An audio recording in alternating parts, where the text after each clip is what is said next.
Immigrants are people who leave their country of origin and move to another country in order to settle there permanently or for an extended period of time. Some of the countries immigrants choose to call home are the United States, Germany, UK, UAE, and Canada.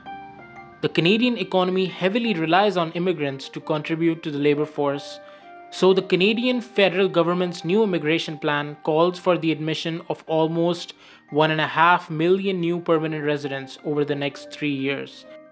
It's hard to find workers. The reality is you don't need to dig into the stats to understand that there was a million jobs available in the Canadian economy. According to IRCC, the plan is to help attract labor in key sectors including healthcare, skilled trades, manufacturing, and technology, and alleviate some of the stress in the labor force in Canada. But the question remains, can Canada solve all its problems by just bringing in more immigrants?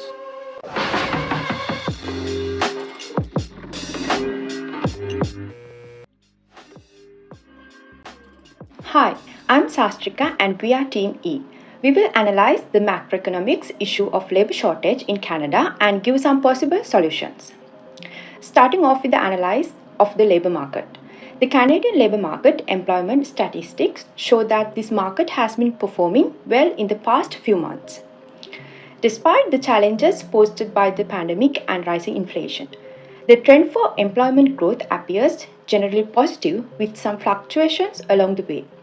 In early 2020, employment growth experienced a sharp downturn due to the COVID-19 pandemic and fell to 16,083.6 thousand, the lowest employment rate recorded in this dataset. However, employment started to recover gradually from May 2020, although it was still lower than pre-pandemic levels. The data shows that employment growth reached 2,054.1 thousand in February 2023, which was the highest point in the period covered by this dataset. Similarly, trends were observed for unemployment with a relatively steady rate of 6% pre-pandemic with few fluctuations observed. But in April and May 2020, the unemployment rate reached 13.6% and 14.1% respectively, reaching its peak in the later month. However, the rate has sharply declined since the pandemic, reaching its lowest in June and July at 4.9% and settling at 5% by February 2023. We then take a look at Canadian population and workforce density. Out of the total population, the participation rate is 65.7%, which can be considered good compared to the world average 60.11%. However, this rate can be considered low compared to the countries such as Qatar, Tanzania, which have 87.3% and 83.7% respectively. Canada ranks 52nd out of 180 countries regarding the labor force participation rate. With employment at a natural rate of 5% and a labor force of 65.7% of the population, why is there a need for immigration or any other external intervention in this labor market? Well, as per the data obtained from Statistics Canada, there are around 100,000 job vacancies in the current labor market. The number of job vacancies and the vacancy rate has been rising steadily, which reached its peak in Q2 of 2022 at 1,031,955 job openings. Therefore, despite having a low unemployment rate, Canada has a low labor shortage that must be filled to reach economic goals. This shortage will only grow in the coming years. The healthcare and social aid sector is expected to have the highest number of job openings in British Columbia from 2022 to 2032. 57% will be due to the need to replace workers who are leaving the industry, while the remaining 43% will be due to the growth in the health system to meet the needs of aging population, mental health and substance abuse issues, and expansion of the care economy. Hi, I'm Adil. So the primary reason for increase in job openings and vacancy rates other than economic growth are Canada's aging labor force and dwindling fertility rates. According to the obtained data from Statistics Canada, 30 to 34-year-olds account for the highest number of workers at 2.28 million, along with 35 to 39 and 40 to 44-year-olds at 2.21 million and 2.19 million respectively. The cause for concern is that there are 2.33 million workers aged 60 and above, and they account for 11.92% of the workforce. These people are expected to retire soon, leaving a significant gap in the labor market. Moreover, since the 1990s, the fertility rate has been dropping steadily, reaching its lowest in the 2000s at just 1.5 children per woman. However, the rate started to climb since then, reaching its peak at 1.7% in 2008. However, since the 2010s came around, this rate started falling, reaching its lowest in 2020 at 1.41 child per woman. One factor of reduction in children born is the rising costs of raising a child, which has made fewer people opt to have children. Additionally, women in the Western world are becoming more socially empowered and have higher levels of education, leading to a downward trend in fertility rates and a reduction in the number of children going to school.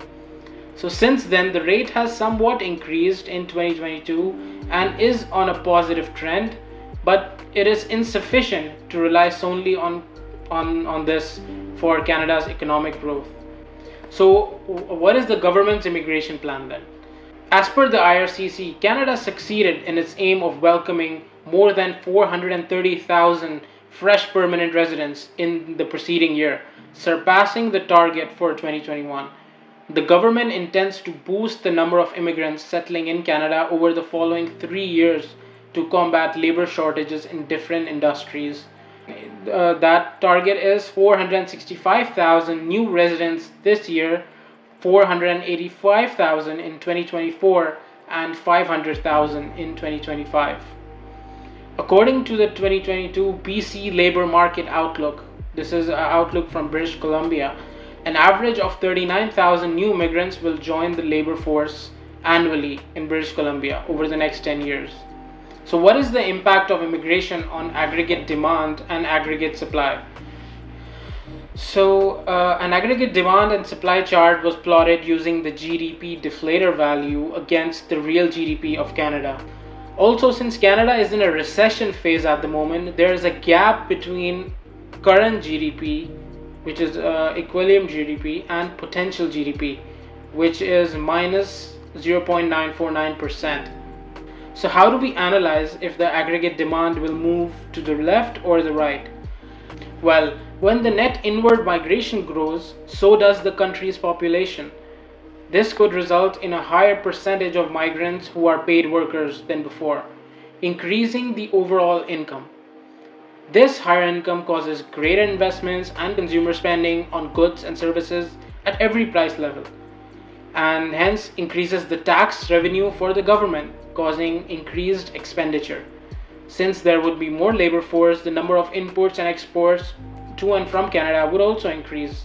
Therefore, the aggregate demand would increase in the short run and the curve would move to the right. On the other hand, the aggregate supply illustrates the total output of goods and services produced at different price points. So when the net inward migration grows, there is an expansion in the active labor force, which increases Canada's productive potential, since more experienced and qualified workers would enter the labor force. So the economy would produce more goods at every price level. So the aggregate supply increases as well in the short run and the curve moves to the right. So both aggregate demand and supply would be closer to the potential output in the short run. So this would denote that Canada's real GDP is closer to the potential GDP than before. So what about the long run? So aggregate demand would continue to increase in the long run as skilled workers settle permanently in Canada. They would also increase the country's population, potentially leading to a higher demand for goods and services in the long run. So this could shift the aggregate demand curve to the right and can lead to a sustained increase in aggregate demand over time. The increased in skilled workers in the labor force could increase the economy's potential output as well, as they could bring in new skills and knowledge that can help improve productivity and innovation in various sectors of the economy. So this could increase the long run aggregate supply and move the long run aggregate supply to the right. So this can help the economy adjust to the increase in aggregate demand and ensure there's no inflationary pressure in the long run on the prices. Hi, I'm Gauri, and I will talk about the challenges immigrants are facing in Canada. Even though immigration is a significant step which the Canadian government is taking to improve the labor market, many issues have been identified which reduces the effectiveness of immigration and make employment for immigrants more challenging in the Canadian labor market. According to Statistics Canada, new immigrants who have recently come to Canada are less likely to use their skills and education than Canadian-born workers. Experts believe that the government policies are causing this problem because the specific skills employers look for do not match the skills of immigrants who are approved to come to Canada. This problem starts with international students. Many of them plan to stay in Canada after graduation, but they are not studying for jobs that are in demand by immigration policies. They are studying to get PR and residency, which is a significant cause for concern. Currently, there are more than 388,000 international students in Canada. Most of them are enrolled in business and administration courses at around 30%, followed by engineering courses at 14.3% and maths and computer science around 12%. The lowest studied courses are education and legal at 0.9% and 0.54% respectively. But as we know, according to the BC labor market outlook data, the highest number of job openings are in areas which are healthcare, scientific services, retail and construction. Healthcare subject, for instance, only accounts for 3.86%, as only around 15,000 students are currently studying this subject. But the number of job openings in this sector will be almost 150,000 in 2023. This shows that there will be a significant shortage in the labor market even after these international students graduate. These cases show that even though students are coming to Canada and enrolling in educational institutions, they are not necessarily studying for jobs with labor market shortage. Also, more than 25% of immigrants with foreign degrees were overqualified for their jobs in Canada. Canada is failing to recognize the training and qualifications of workers educated abroad. This mismatch extends to high demand sectors such as healthcare, which have been under tremendous strain amid the COVID-19 pandemic, with just 36.5% of foreign trade immigrants working in registered nursing and only around 42% of those with foreign and medical degrees working as physicians. Canada needs to do a better job at recognizing and accrediting immigrants' credentials. Hi, I'm Anupama and I will be covering the possible recommendations that can help in this situation. Individuals new to a particular field and wish to work in jobs that demand a license or certificate must ensure that their foreign license and certificates are acknowledged. This process involves verifying the training, education, and experience obtained in another country satisfies the federal or provincial standards.